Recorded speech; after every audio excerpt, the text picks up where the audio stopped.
बिस्मिल्लाहिर्रहमानिर्रहीम। अस्सलाम वालेकुम। इस वीडियो में बात करेंगे कि वज़ीर आज़म इमरान खान की सियासत ने मरियम और बिलावल की नींदें उड़ा दी हैं। इस हवाले से आज की वीडियो में बात करेंगे। आपको ये भी बताएंगे बिलावल जरदारी इस वक्त गेम के चक्रों में हैं और मुस्लिम लीग नून और मौलाना की जमात ने बिलावल जरदारी से 3 सवालों के जवाब मांग लिए हैं।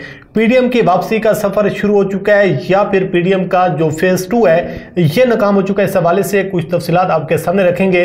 फैसला आपने करना है कि वो 11 जमातें जो मिलकर एक हुकूमत को और एक जमात को घर भेजने के चक्रों में थीं और वज़ीर आज़म इमरान खान को घर भेजने के हवाले से बड़े बड़े दावे किए गए, वो 11 जमातें जब अपने अपने ज़ाती मफादात की जंग लड़ेंगी तो फिर जो नाम लिया जाता है, जो अवाम के सामने एक एजेंडा रखा जाता है कि हम तो वोट को इज्जत दे रहे हैं, हम तो पाकिस्तान की सियासत में पाकिस्तान के रियासी इदारों की मुदाखलत को बंद कर रहे हैं, तो इसका फैसला आपने करना है कि अपोजिशन की 11 जमातें अपने अपने मफादात की जंग लड़ रही हैं, लेकिन अवाम के सामने क्या कुछ रखा जा रहा है इस पर आगे चलकर बात करते हैं।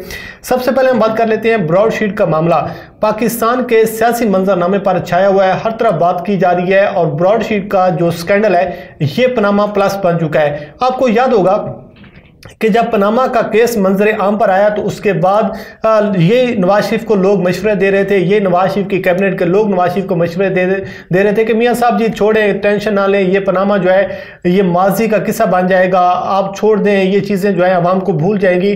और ख्वाजा आसिफ की तकरीर आपको पार्लियामेंट में याद होगी जिसमें ख्वाजा आसिफ ने नवाज शरीफ से कहा था पार्लियामेंट के फ्लोर पर कि मियाँ साहब जाने दें, ये माजी का किस्सा बन जाएगा, अवाम सब कुछ भूल जाएगी, आप वज़ीर आज़म हैं। और नवाज शरीफ को तो कहा गया कि आप ना सिर्फ 2018 तक वज़ीर आज़म है बल्कि आप 2023 तक भी वज़ीर आज़म है। लेकिन जिस तरीके से पनामा आया और फिर आपने देखा कि पाकिस्तान का सियासी मंजरनामा किस तरीके से बदला, वो सारी सूरत हाल आपके सामने है। ब्रॉडशीट का मामला पाकिस्तान की सियासी मंजरनामे पर जब आया तो उस वक्त भी ये कहा जा रहा था अपोजिशन जमातों ने बड़ा ववेला किया, शोर मचाया, अपोजिशन जमातें क्रेडिट लेने के चक्रों में थी। और उस वक्त भी कहा गया मरियम नवाज की जानिब से, बिलावल जरदारी की जानिब से, अपोजिशन की जानिब से कि ब्रॉडशीट मामले की तहकीकात होनी चाहिए। और इरफान हाशमी की ये जो स्टोरी है ये अब पाकिस्तान के सियासी मंजरनामे पर जो एक छा रही है, जिस तरीके से इस पर बात की जा रही है, कमीशन बनाया गया है, तो इरफान हाशमी की ये स्टोरी पाकिस्तान की सियासत में ये याद रखी जाएगी कि ब्रॉडशीट का मामला अपोजिशन जमातों के लिए किस तरीके से मुश्किलात लेकर आया। मुस्लिम लीग नून ने और पाकिस्तान पीपल्स पार्टी ने हुकूमत पाकिस्तान से यह मुतालबा किया कि इसकी तहकीकात होनी चाहिए, इस पर कमीशन बनाना चाहिए, दूध का दूध और पानी का पानी होना चाहिए। पहले यह मुतालबा किया गया कि बरतानवी अदालत का फैसला जो है वो मंजर आम पर आना चाहिए, अवाम के सामने रखना चाहिए। बरतानवी अदालत का फैसला हुकूमत पाकिस्तान ने अवाम के सामने रखा। उसके बाद यह कहा गया कि इसकी तहकीकात होनी चाहिए। वज़ीर आज़म इमरान खान ने मास्टर स्ट्रोक खेला और वज़ीर आज़म इमरान खान ने एक कमीशन बना दिया और वो कमीशन बनाया गया है साबिक सुप्रीम कोर्ट के जज हैं जस्टिस अजमत सईद शेख साहब की सरबराही में। और ये जो यकरुकनी कमीशन है इस हवाले से कुछ सवाल आपके सामने रखेंगे कि किन सवालों की बुनियाद पर यह कमीशन तहकीकात करेगा। अब हुकूमत की सतह पर टीओआर्स आना बाकी है कि वो कौन से हैं, नोटिफिकेशन जब होगा वो तफसीलात आपके सामने रखेंगे। लेकिन हुकूमत के लिए जो मुश्किलात हैं वो अपोजिशन जमातें जो कल तक जश्न मना रही थी, कल तक जो खुशियां मना रही थी, वो आज क्यों परेशान है, इस हवाले से कुछ चीजें हम आपके सामने रखते हैं। कमीशन तहकीकात करेगा कि सन 2000 में ब्रॉडशीट और आईएसी का जो मुआहदा हुआ था वो कैसे हुआ। इसके साथ ये तहकीकात करेगा कि 2003 में मुआहदा ख़त्म करने के मुहरिकात क्या थे। साथ ही तहकीकात की जाएंगी कि हुकूमत पाकिस्तान और दोनों कंपनियों के दरमियान मुआहदा कैसे हुआ। जनवरी 2008 में आईएआर और मई 2008 में ब्रॉडशीट के साथ सेटलमेंट कैसे हुई, इसकी इंक्वायरी की जाएगी। और इस हवाले से यह भी कार्रवाई होगी कि जुर्माने की रकम जो अदा की गई है उसका अमल और मुज़ाकरात के हवाले से भी तहकीकात की जाएंगी।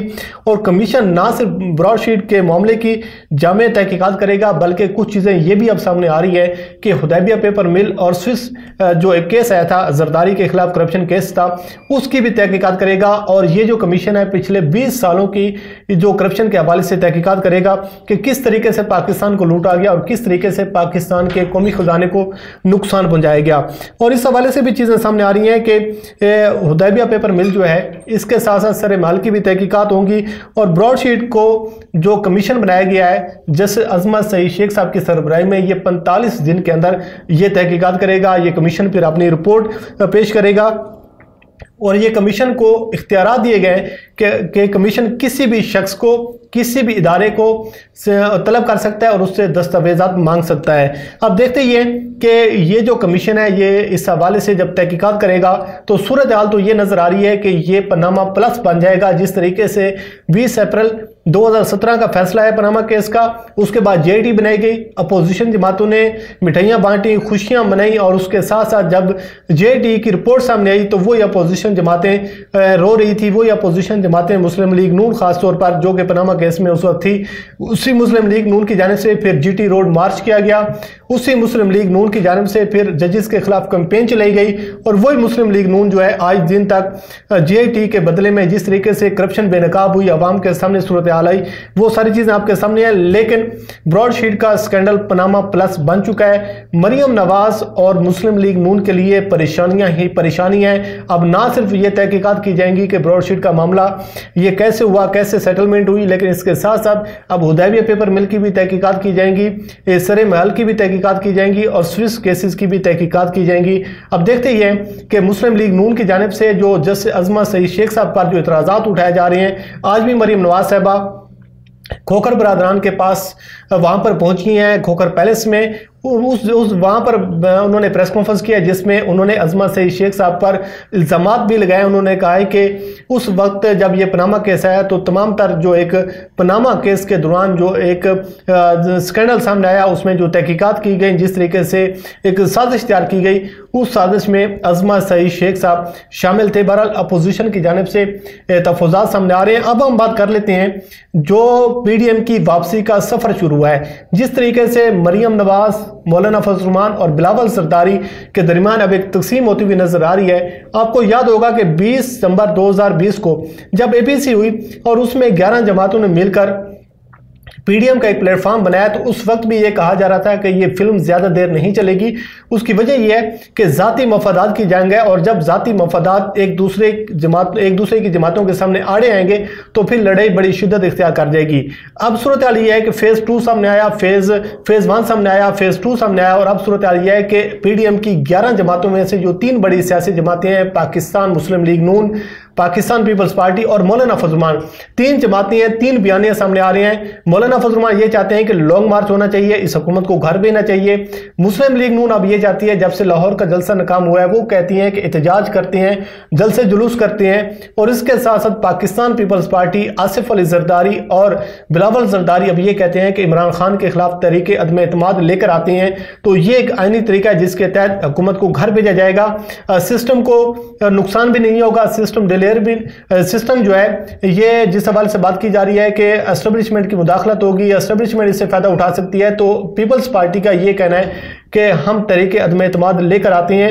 लेकिन सूरत हाल ये है कि तहरीक अदम एतमाद का जो एक पाकिस्तान पीपल्स पार्टी ने यह फैसला किया है कि हम इत्तेहादी जमातों से रब्ता करेंगे, काफ लीग से, एमक्यूएम पाकिस्तान से और बाकी जो हुकूमत की इत्तेहादी जमातें उनसे रब्ता किया जाएगा, इस हवाले से फैसला हुआ है। लेकिन इस पर जो सवालात उठा रहे हैं वो हुकूमत पाकिस्तान नहीं उठा रही, बल्कि बिलावल जरदारी के अपने जो अलायंस में है मुस्लिम लीग नून और मौलाना फजल रहमान पीडीएम में, वो सवाल उठा रहे हैं। और 3 सवाल उठाए जा रहे हैं कि सबसे पहला तो मुस्लिम लीग नून और पाकिस्तान जो पीपल्स पार्टी से सवाल पूछ रही है, मुस्लिम लीग नून और मौलाना फजल रहमान ये सवाल पूछ रहे हैं कि आप कहते हैं कि हम तहरीक अदम एतमाद लेकर आएंगे और मुस्लिम लीग नून का सबसे पहला तहफ़्फ़ुज़ यह है कि एस्टेब्लिशमेंट के बगैर तहरीक अदम एतमाद कामयाब नहीं हो सकती। आपको याद होगा राना सनाउल्लाह ने टेलीविज़न पर भी ये सवाल उठाया चौधरी मंजूर के सामने कि एस्टेब्लिशमेंट की सपोर्ट के बगैर तहरीक अदम एतमाद कामयाब नहीं हो सकती। अब ये सवाल उठाया जा रहा है गफूर हैदरी की जानिब से। वो कहते हैं कि पाकिस्तान पीपल्स पार्टी ने यह फैसला किया है कि हम तहरीक अदम एतमाद लेकर आ रहे हैं, हम इत्तेहादियों से राब्ते में हैं। तो सबसे पहले तो हम ये पूछेंगे कि क्या बिलावल इस बात की गारंटी देंगे कि पीपल्स पार्टी के पास जो तमाम जमातों के जो फिगर्स हैं, जो अदाद शुमार हैं, वो उनके पास पूरे हो चुके हैं? کیا وہ اس بات کی گارنٹی دیں گے کہ ہمارے پاس جو اتحادی جماعتیں ہیں اور باقی جماعتیں ہیں وہ ہمیں ووٹ دیں گی یا نہیں دیں گی؟ اس کے ساتھ ساتھ اب یہ بھی پوچھا جا رہا ہے کہ جو سینٹ میں چیئرمین سینٹ کے خلاف جو تحریک عدم اعتماد لے کر آئے تھے اور اس میں اپوزیشن کو ناکامی ہوئی، تو یہ بھی سوال پوچھا جائے گا۔ اسی طرح مسلم لیگ نون بھی یہ کہہ رہی ہے کہ ہمیں ان 3 سوالوں کے جواب چاہیے کہ جو پیپلز پارٹی یہ کہتی ہے کہ تحریک عدم اعتماد ہی واحد راستہ ہے، تو کیا تحریک عدم اعتماد کے حوالے سے ہمارے پاس جو نمبرز ہیں وہ پورے ہیں؟ اور اس کے ساتھ ساتھ جب سینٹ کے چیئرمین کے خلاف تحریک عدم اعتماد ہم لے کر آئے تھے تو اس وقت بھی کچھ لوگ بھاگ چکے تھے اور کچھ لوگوں نے اس اجلاس میں شرکت نہیں کی تھی، تو اس حوالے سے پوچھا جائے گا کہ بھئی ہمارے پاس اگر نمبر پورے ہیں تو ہم اعتماد میں لے کر آئیں۔ تو صورتحال یہ ہے کہ اپوزیشن جماعتیں اب جو فیس 2 ہے وہ ایک ناکامی کی جانب گامزن ہے۔ اب دیکھتے ہیں کہ اس حوالے سے جو اعلان کیا گیا تھا کہ 31 جنوری کے بعد حکومت کے خلاف لانگ مارچ کا اعلان کیا جائے گا، حکومت کو گھر بھیجا جائے گا، 31 جنوری بھی آ چکی ہے، اور اس سے پہلے بھی آپ کو یاد ہوگا کہ 31 دسمبر کا جو ہے اعلان کیا گیا تھا کہ 31 دسمبر کے بعد ہم لانگ مارچ کریں گے۔ اب 31 دسمبر گزر چکا، 31 جنوری بھی آ چکا ہے۔ اب دیکھتے ہیں کہ پی ڈی ایم جو ہے اسلام آباد کی جانب آتی ہے یا پھر اس کی واپسی کا سفر شروع ہوتا ہے، لیکن جو حقائق سامنے آ رہے ہیں کہ پی ڈی ایم جو ہے ایک بند گلی میں داخل ہو چکی ہے۔ پی ڈی ایم کی 3 بڑی جماعتوں میں لڑائی بڑی شدت اختیار کر چکی ہے، ہر جماعت کے اپنے اپنے مفادات ہیں، اپنا اپنا نظریہ ہے، لیکن صورتحال یہ ہے کہ عمران خان کو گھر بھیجنے والے اب خود ہی مشکلات کا شکار ہیں۔ ہم دیکھتے ہیں کہ اس حوالے سے صورتحال کیا سامنے آتی ہے، اس سے آپ کو آگاہ کرتے رہیں گے۔ اللہ کریم آپ کو آمین ناصر ہو، مجھے دیجیے اجازت، اللہ حافظ۔